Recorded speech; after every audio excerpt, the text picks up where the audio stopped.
Assalamualaikum warahmatullahi wabarakatuh.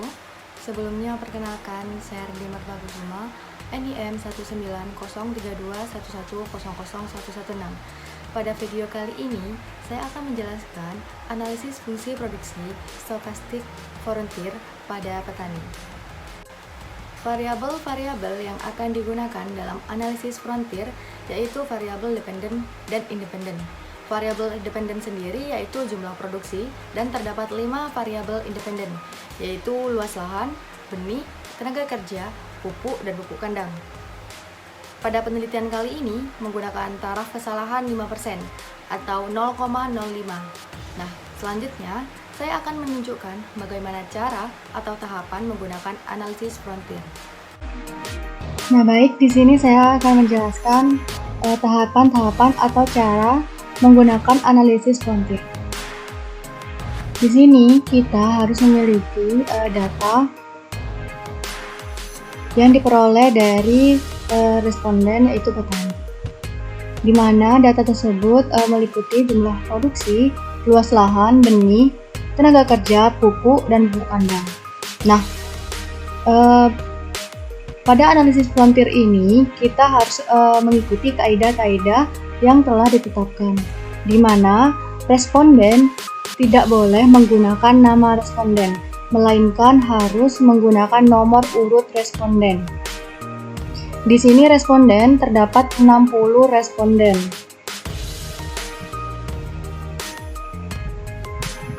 Kemudian, setelah kita mengetahui data-data tersebut, kita harus melearnkan data yang telah diketahui dengan cara sama dengan ln klik datanya kurung enter. Nah, muncul. Kita harus melearnkan semua data yang telah diketahui. Kita blok ke kanan, kemudian kita blok ke bawah.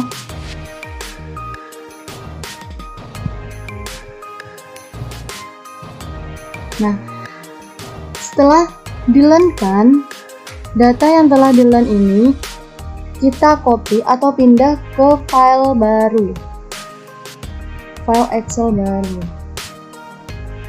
Kita copy. Oke.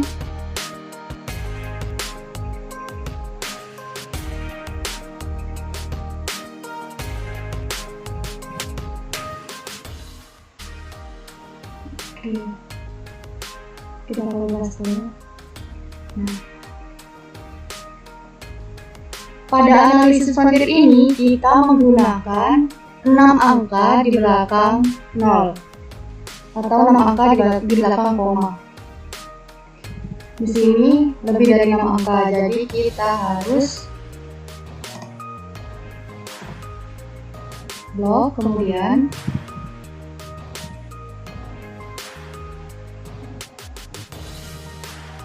ini 3, 4, 5, 6.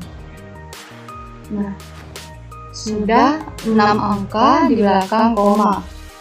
Kemudian kita save data ini, save as,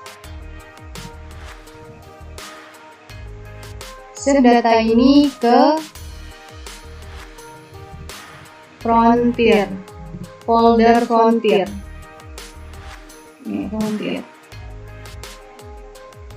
Untuk penamaan filenya, penamaan file jangan terlalu rumit, epp1.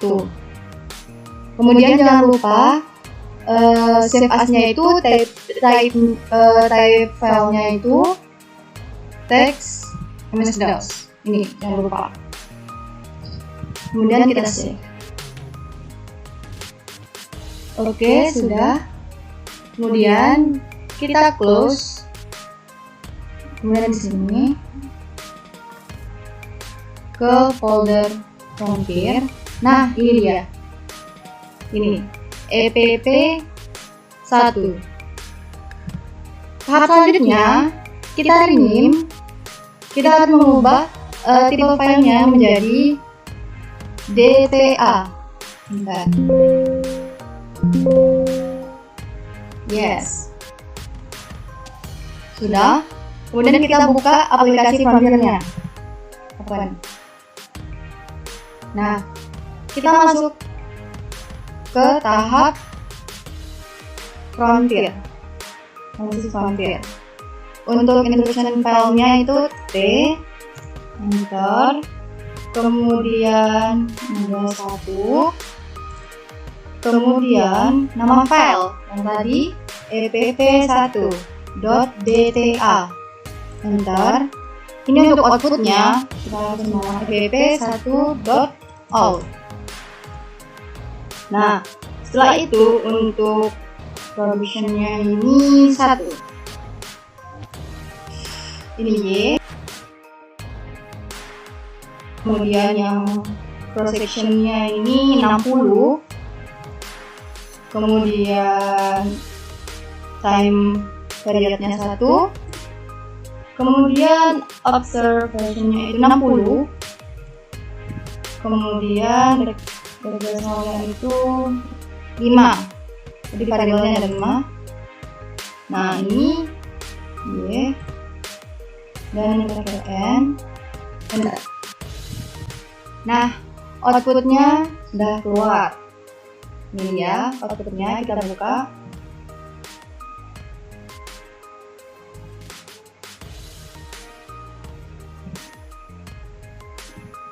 Di sini yang dilihat itu yang kita cari, the final MLA estimate, di mana ini menunjukkan apakah variabel 1 sampai 5 ini berpengaruh signifikan terhadap variabel independen atau tidak.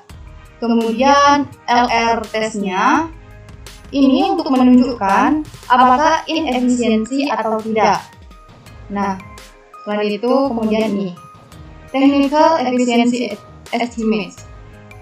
Di sini menunjukkan efisiensi terhadap masing-masing responden atau petani, yaitu dari 60 petani. Dan yang terakhir ini ada mean efisiensi, yaitu efisiensi rata-rata petani.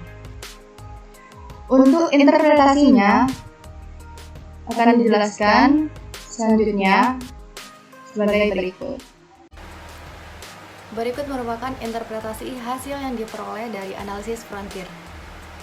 Berdasarkan hasil output yang diperoleh dari analisis Frontier, yaitu nilai LR sebesar 6,311, yang diperoleh dari 0,6311 plus 01 itu berarti dikali 10. Jika plus 02 berarti itu dikali 100. Begitu seterusnya. Kemudian untuk kode Palm dapat dilihat dari degree of freedom yang berada di bawah hasil nilai LR, di mana degree of freedom-nya yaitu 2. Sehingga pada tabel kode Palm di DF2 dengan taraf kesalahan 5%, maka sebesar 5,138. Artinya nilai LR sebesar 6,311 lebih besar dari 5,138 dan menunjukkan bahwa hipotesis ditolak atau menolak nol, yaitu tidak ada kasus inefisiensi di lapang. Selanjutnya diperoleh nilai gamma.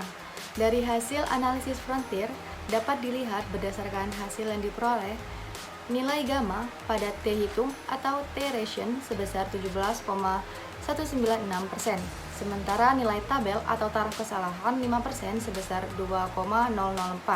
Nah, taraf kesalahan ini dapat dihitung melalui Microsoft Excel, sehingga dapat disimpulkan bahwa nilai T hitung lebih besar dari T tabel. Artinya bahwa 94,93% error term disebabkan karena inefisiensi teknis dan 5,07% disebabkan oleh resiko. Pengaruh variabel terhadap output dapat diketahui dengan cara membandingkan T hitung dengan T tabel pada output the final MLA estimates. Berdasarkan hasil yang diperoleh,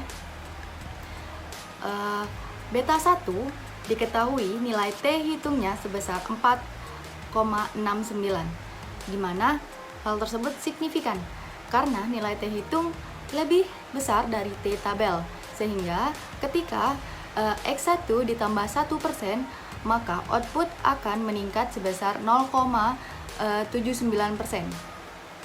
Kemudian beta 2, di mana beta 2 nilai T hitungnya sebesar 2,78. Hal tersebut signifikan karena nilai T hitung lebih besar dari T tabel. Artinya, X2 berpengaruh secara signifikan terhadap produksi, dan jika ditambah 1%, maka outputnya akan meningkat sebesar 0,27%. Kemudian beta 3, di mana diketahui beta 3 T hitungnya sebesar 1,08. Hal tersebut tidak signifikan dikarenakan nilai T hitung lebih kecil dari T tabel. Artinya, X3 tidak berpengaruh terhadap produksi. Selanjutnya yaitu beta 4, di mana beta 4 T hitungnya sebesar min 3,95. Itu artinya tidak signifikan karena nilai T hitung lebih kecil dari T tabel, yang artinya X4 tidak berpengaruh terhadap produksi. Selanjutnya yang terakhir yaitu beta 5, di mana beta 5 T hitungnya sebesar 0,443. Nah, itu artinya tidak signifikan karena T hitungnya lebih kecil dari T tabel, sehingga artinya X5 tidak berpengaruh terhadap produksi. Nah, dari kelima variabel tersebut dapat diketahui beta 1 dan beta 2 berpengaruh signifikan, sedangkan beta 3 sampai beta 5 tidak berpengaruh signifikan terhadap produksi. Kemudian diperoleh nilai Technical Efficiency Estimates, di mana untuk menunjukkan apakah dari masing-masing petani telah melakukan kegiatan produksi dengan efisien secara teknis atau tidak. Nah, berdasarkan nilai Technical Efficiency Estimates, pada petani 1 diperoleh nilai sebesar 0,909 yang menunjukkan bahwa lebih besar dari 0,8. Artinya, petani 1 telah melakukan kegiatan produksi dengan efisien secara teknis.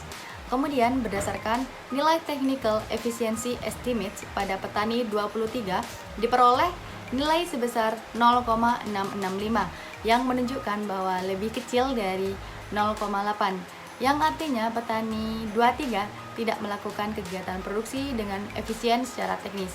Nah, pada penelitian ini saya hanya mengambil 2 sampel petani saja, di mana petani 1 telah melakukan kegiatan produksi secara efisien dan petani 23 inefisien. Nilai main efisien.